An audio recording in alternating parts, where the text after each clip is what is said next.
Developing right now, Union Home Minister Amit Shah tabled two important bills in the lower house of parliament. These bills are Jammu and Kashmir Reorganisation Amendment Bill 2025.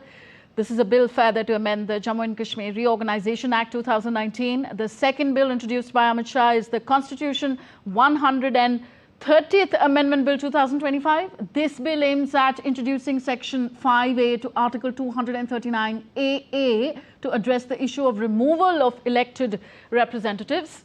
So all this a part of the monsoon session of Indian Parliament.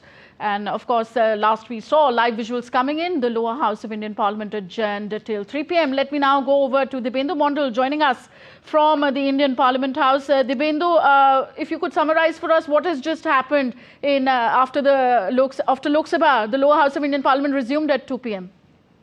Well, Tanvi, a quick update. The Parliament resumed at 2 p.m. The Union Home Minister Amit Shah, who was slated to introduce three important legislation. One was, of course, the 130th Constitutional Amendment, which perhaps aims to, amend the law that will now decriminalize politics. But however, that bill will now be referred to the JPC. We have seen the opposition parties, Manish Tiwari, KC Venugopal, AIMI, Asaduddin Owaisi, opposing that bill. Of course, this is under Rule 77, wherein once a bill is introduced and such a constitutional amendment bill is introduced, the opposition is given a chance to oppose that bill, and therefore that chance was given. And we have seen a massive uproar in the Lok Sabha once that bill was introduced by Union Home Minister Amit Shah. After which, once that uproar became uncontrollable inside the house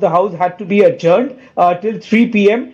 Union Home Minister Amit Shah also introduced the Jammu and Kashmir Reorganisation Bill and also another bill to amend Article 239AA. So what is Article 239AA? This will also be a constitutional amendment. Why? Because 239AA governs the union territories of the country, wherein the union territories with a chief minister, for example, Delhi, Jammu and Kashmir, as well as Puducherry. So therefore, these bills were presented by Union Home Minister Amit Shah. This will now be referred to a JPC. But due to a massive uproar that happened within the House of the Lok Sabha, the Speaker had to adjourn the House hurriedly till 3 p.m.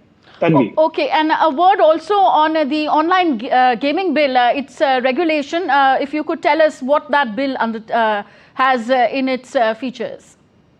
Well, Tanvi, the online regulation bill that had been in debate for a very long time. We have seen a lot of celebrities that were endorsing online betting and as well as online games had to be, the ED had called and questioned them because that forms a part of gambling. But that bill was introduced by the Minister for Electronics as well as the Information Technology, Ashwini Vaishnaw. But that bill is yet to be taken up for debate and discussion and passed in the Lok Sabha. But as far as what that bill entails, the bill entails to criminalize as well as, it will deregulate all forms of online gaming that involves betting, as well as that involves money, because a lot of young children falls into that trap of earning those quick bucks. It is sort of gambling. So therefore, these games will be deregulated as well as taken down once the bill is passed. So this is the primary aspect of that online gaming regulation bill. Tanvi. Okay, a lot of commotion there, but important bills being passed. Thank you very much, Dibendu Mondal, for reporting on the story.